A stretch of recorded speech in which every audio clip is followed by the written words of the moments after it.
Hello everyone, especially Steamians from steamit.com. This is Colonel. I'll be doing a presentation on an infographic for symbolism about the four elements that I call the elemental quaternity. There is symbolism for understanding consciousness that has been projected onto aspects of reality, or even unreality. We can project aspects of ourselves onto things that are imagined and don't actually exist in an attempt to create meaning and provide an answer to fill a gap in comprehension. The symbols that we create are first derived from reality itself, because first there is reality, the primacy of existence. Second, there is knowledge of reality within the power of consciousness. And eventually, third, there is a symbolic construct of that knowledge from reality, like pictographs, words, and language. We can also create and invent any fantasy in our inner reality of consciousness and reference it through a symbol that doesn't actually represent a part of demonstrable reality. This will be a presentation on the four elements, and partially the sun, to demonstrate how symbolism and pictographs originated as part of our development in knowledge and communication. To create symbols, nature or reality must be observed so that the symbols reflect the natural science of observation in nature and its phenomena, processes, or systems. Symbols are used to communicate about reality. Thousands of years ago, symbols were created to reflect reality, either as a factual aspect of reality or imagined as a potential reality or unreality. Symbols were first engraved as pictographs, then abstract lines and curves that diverged from the directly reflected symbol in reality. Symbols are originally analogous references to reality through an image that represents reality. Later, symbols diverge from a direct representation of something in reality. The sun can be created into a symbolic image that elucidates various knowledge that corresponds to the sun itself, or to use the symbol to convey other meanings. The word sun is more abstract and more defined in meaning, with a limited scope of imagery associated with it, since it's not an image pictograph anymore. The word sun may invoke imagery within us, but the word itself is sun, and lacks the direct reflection of the sun in reality represented by a circle. Symbols are required to represent aspects of reality in order to communicate those aspects of reality. Different aspects of reality are represented through symbols. Anthropomorphism, personification, and projection all occur to represent concepts in relation to ourselves, hence, quote, gods and goddesses throughout many cultures and creation myths that share aspects we project onto them. There are masculine and feminine components we define as such, and these components are found in the gods as well as goddesses, personified in reference to ourselves and the dual nature of gender. Many ancient cultures had animal and nature deification symbolism through using the image of something else out there, outside of consciousness, the self, that we could more easily understand and use as a reference to ourselves. The following is a quote from a PDF I found years ago when I was doing research on this, called Sino-Platonic Paper, Foundation of Myth by Brian Peller, on page 3. Thus, there is growing evidence supporting the idea that early humans showed an early and sophisticated dependence on the sky for information. In fact, Krupp notes that it was inevitable that humans would look to the stars and constellations, for they provided, quote, practical services, timekeeping, season marking, calendrics, weather signs, concentrations of supernatural power, and symbolic containment of important cultural data. And I'll continue with my work. The anthropomorphism, personification, and projection of aspects of ourselves onto reality is done in order to make sense of ourselves in relation to things in reality that we can more easily reference for understanding. This is where the symbolism comes from, by trying to relate ourselves to reality in order to understand ourselves and reality. Think about it. Before abstract symbols were created, how would you try to communicate about the immaterial consciousness of self, of who you are, that is apart from your physical body? If you're already using symbols derived from existence, then coming up with something completely new and not seen before might be difficult to do. It's easier to use something you can point to in reality and use that as a symbolic frame to correspond to something else or other understandings such as self-knowledge. This is how basic communication started, through analogous correspondence in mythopoetic metaphors, allegories, and narratives. I posit that much of the symbolism reveals deeper wisdom about how to live life correctly, that is to say morality, and other self-knowledge. It was developed and encoded through esoteric symbolism in metaphor, analogies, allegories, and parables, using references to ourselves in reality in order to provide a comparative framework for understanding. The imagination to see images in our consciousness is either based directly on reality or on subjective concepts that aren't directly reflected from a grounding in reality. Subjective imaginations can try to provide answers through speculations, concepts, or ideas, but are simply belief for the moment, which may eventually be demonstrated to be true or false. Now we get to the main infographic in the four elements. One very old symbolic model is that of the four elements: fire, air, water, and earth. It starts from fire, goes up to air, down to water, and then down into the earth. The fire goes upward towards the air, and heat also rises from that source. There is also the light of the sun that produces heat when it makes contact with any object on earth. Stars also produce light. Fire is the upright triangle going upwards as heat goes upwards towards the air. Air is a triangle that's bisected to form the top portion. Then back down is the opposite of fire, which is water, with a downward triangle. And finally is earth with a bisected downward triangle. You can think of water evaporating from heat, either from the fire source or from the sun, that goes into the air, which then condenses into the clouds, and then water falls down from the cloud source. The fire represents our desires, which are what drives us. From the desires and cares of our inclinations, this goes up to the air, which are our thoughts. Our thoughts, and what we care to actualize, produce the deeds of water that fall to create the consequences on the earth. The deeds are many drops of water that flow through time like a stream. In between each element there is also a quality from that relationship. Between fire and air there is heat. Between air and water there is moisture. Between water and earth it is cold. Between earth and fire it is dry. Fire, sun, or light heats the air, or the wind, breath, or spirit that moves upon the surface of the waters and the earth to cause changes. Doesn't that sound like a description about a creation mythology? Hint, the Bible.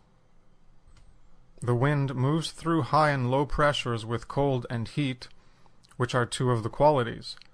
The heat comes from a source of light, the sun or fire, and the light is truth or justice that stirs things up in order to create change. The heat makes the air move, which then moves upon the waters. The friction of the air and wind on the water creates waves and ripples to cause changes through time. These are our deeds and actions which cause changes through time. This is how nature itself works in reality that we can observe. The four elements are what make up reality, but not literally. We know that these four elements are not what make up literal reality, but in a symbolic sense they represent how we make reality through our actions. These are the four elements that make up our reality processing capacity that can be described through other symbolism such as the Trinity of Consciousness or the Trivium methodology. Instead of the Trinity of Consciousness, this is a quartering of consciousness with the four elemental forces. These are symbolic representations of us as beings that create into reality. Therefore, these four elements are what create reality because they represent us as we create into reality. The ancient symbolism has lost its original meaning that was described through symbolic representation and analogous correspondence. Instead of understanding the rich symbolic metaphorical imagery that is being used to communicate an understanding about ourselves and reality, some people took and still take the symbolism in ancient narratives as a literal representation of reality that then could easily be dismissed by some people. The four elements were developed through a recognition of nature and the processes and phenomenon within existence. A basic method of trying to learn and also trying to communicate is through analogous correspondence, whereby one thing is compared to another to draw similarities or differences. The four elements not only represent natural observable phenomenon in nature overall, but also within human nature and how we create into existence. This represents how we as higher order consciousness beings create into reality. This is how the four elements represent reality as how we create reality. Truth is derived and verified from objective reality or existence, which are synonyms. Truth as a concept is a synonym for reality or existence of what is. By learning from nature and the science of reality itself, we can understand basic source symbolism that is derived as a reference and representation of nature. Looking at nature is how symbols like the four elements were created and then analogously corresponded to represent deeper meaning such as self-knowledge. First is reality, second is knowledge, and third are symbols to represent that knowledge of reality. The four elements are symbols to represent knowledge of reality, of how things work in nature, with fire, air, water, and earth going around in a cycle, and also how we do the same thing in a cycle with our thoughts, emotions, and actions, that is here represented as care or desire, thoughts, actions, and results or consequences that manifest in reality.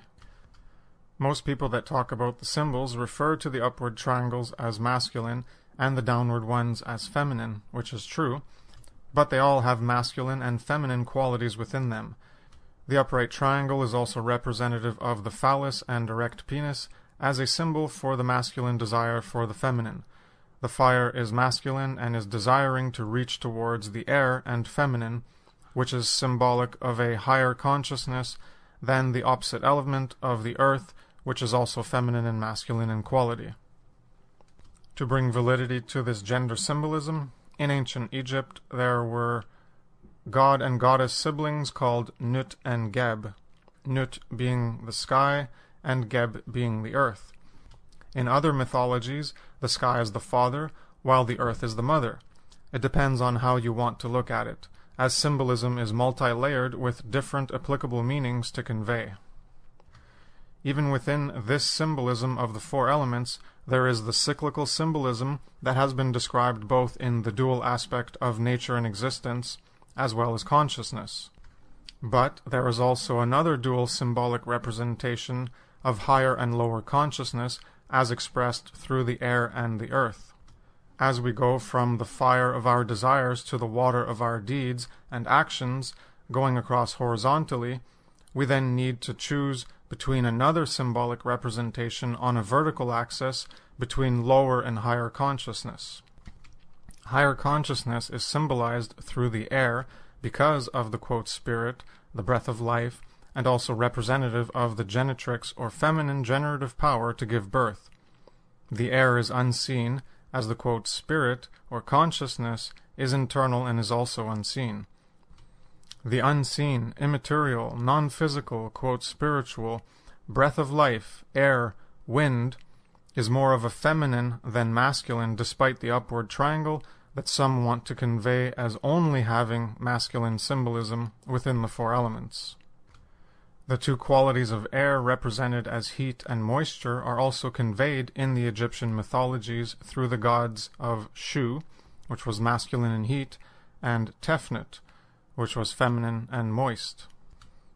Tefnut was also associated with Ma'at, and being the spouse of Thoth, which I have talked about before. Tefnut was also representative of life and truth, as Ma'at and the feather of Ma'at was the symbol for truth and morality. In my work, I talk about how truth, and moral truth in particular, is the path to higher, realer, and truer life. The ancient symbolism conveys this meaning, but has been lost because people are always taking these ancient narratives and creation mythologies as literal, instead of taking it as deeper symbolism that conveys real-life knowledge we can use to improve the quality and condition of our lives. The air symbolism is also related to the bird symbolism that has been used in many ancient cultures and mythologies.